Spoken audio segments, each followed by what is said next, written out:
Welcome back to the Fish Locker Workshop. I'm going to take a little bit of time now to talk about the basics of anchoring your boat, to fish from really. The reason being is I've been asked by a couple of folks how I do it and how I would recommend doing it. A lot of these things are variables. Say for instance, it depends on the size of your boat, it depends on the depth of your water that you're in, it depends on the wind or the tide, and I'll explain briefly, but this is just the basics, and this is how I've found it. Now, the standard, as it was explained to me when I first started, was if you're using just rope, you need 3 times the depth of water. So as I'll show you here, if you can imagine, this is your boat. Obviously, this is the surface, this is the sea, this is the seabed. If this here is 30 feet, you should put out around 90 feet. The reason being is because when you put the anchor down, it doesn't just go straight down. As the tide runs, your anchor will end up sitting like that. If you have any chain attached to your anchor, then you don't need to use 3 times the depth. Get away with 2 times the depth. If you're using all chain, probably 1.5 times the depth.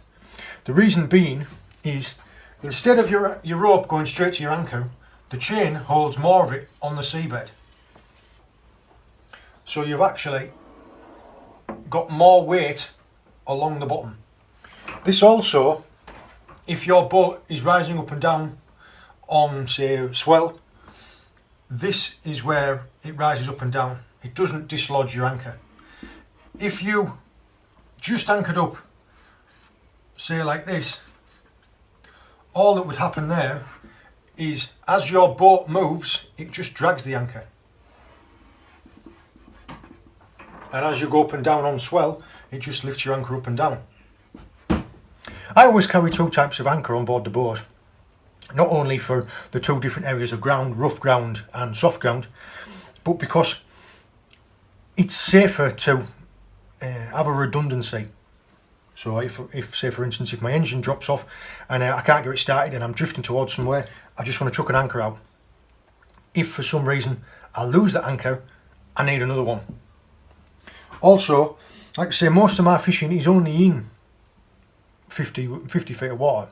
Sometimes there are areas that are a bit deeper, but I'll usually have, say for instance with this, I'll have 6 feet of chain, and then I have 3 bundles of 25 feet of rope. The same with my soft ground anchor. I have a 2 kilo anchor, I have 15 feet of chain, and then I have 2 bundles of 40 feet of rope.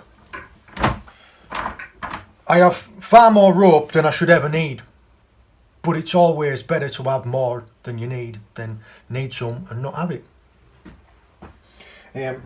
This anchor is pretty much looks after itself. All you do is drop it down, and as you start to drift, this will dig into the sand, dig into the mud. And then generally when fishing in the mud, when you come to pulling your anchor, all you have to do is give it a little bit of extra elbow grease and it pulls out the mud. One that requires a little bit more strategy is when you're fishing in really rough stuff, like really hard ground in a reef. Or for that I use one of these anchors, but as you may notice, what I've done is instead of attaching to this end, I have a shackle to this end, and then I have cable tied it to here. So the anchor will work standard, but if it ever becomes stuck in the ground like this, all that happens is as you pull, I mean usually all I do is I'll show you here. I'll be sat at anchor in rough ground like that. If I can't get my anchor out, I just start pulling it in until you end up where you are directly above where you snagged. And then all I do is I'll either take a bite around a cleat or just to hold it and brace it. And generally the buoyancy of the boat over a swell or over any type of wave will usually break this. Now all it does is it breaks out and then your anchor collapses. So it lifts your anchor out that way. That saves you from losing your anchor. Now you can use a cable tie. I've also used £50 line, but just a breakaway to get your anchor out. So it holds like this until it gets stuck. Extra bit of pull breaks it out and it lifts your anchor out backwards. If you're coming up to a mark, say for instance like a piece of wreck or a piece of reef, and you want to anchor to fish into it, if you're fishing in shallow water you can pretty much anchor up on top of it and you're inside the mark. But say for instance if you're fishing in something that's excess of 40-50 feet of water, what I will generally do is I will steam up to the mark where I'm fishing. Say for instance if I want to fish this mark area is a wreck, say for instance, I will steam up tide of it. Say for instance if your wind is going in this direction and your tide is going in this direction, I will drift up tide, I will steam up tide, kill the engine, just to see which way the boat will drift. Because although the tide will go this way, so your lines will go in that direction, because of the wind you might drift in that direction. So if I was going to anchor on that mark, if I drop my anchor here, my boat might end up there. In which case I would finish my drift to find out in which direction I would end up going, and then you would steam upwards of where that mark is, so that when you anchor up you can fish directly back onto it. In my local area you can be fishing one moment and you're in 30 feet, and then if you end up in the middle of the channel you will end up in 90 feet. I was asked maybe a week ago by a young lad who doesn't have a boat but he's looking at renting one, and he said the boat only comes with 40-50 feet of rope, and I would like to be able to fish in the deeper areas to be able to try and catch some bullhuss or some thornback rays. Now how can I go about doing this? Can I tie off to a mooring buoy, say for instance? The way that I do it, and as long as you have an understanding of which way the tide and which way the wind are running, you don't necessarily need to anchor up in the deepest parts to be able to fish in the deepest parts. So for instance, this is a very crude drawing of the area we're talking about, and we have a big area of shelf and then we have a large area of channel, and the tide always runs in this direction and it runs out in this direction. So when it floods it goes this way, and when it ebbs it goes that way. So if there was no wind, say for instance on one day, and you were fishing the flood tide, if I wanted to fish in the channel, all I would do was I would try and anchor up in the 30 feet of water, let out my 70 feet of rope. You would end up where your anchor might be in 30 feet of water, but your boat ends up in 60 feet of water. And if you drop your line off the back, your line ends up in 90 feet of water. The same way that if the tide's ebbing, all I would do was you try and stick your anchor into the top of the drop off, and as the tide's ebbing off, you will end up with your boat like that, fishing into the deeper water. Take into account some wind.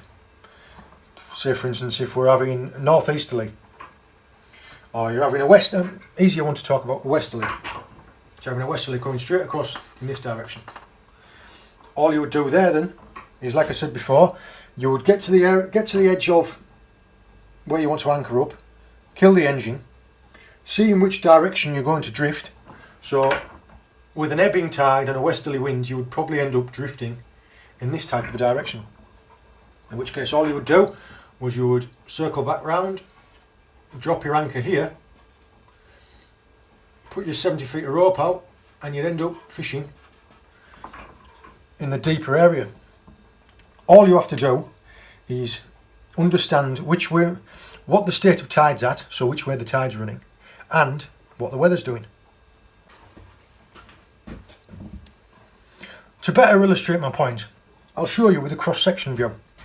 Say for instance, if this is your 30 feet and here is your 90 feet. This is where you want to be fishing. All you would need to do is when you get to the edge of your drop off, try and drop your anchor here, let out your chain, let out your rope, let out your 70 odd feet, and your boat might end up in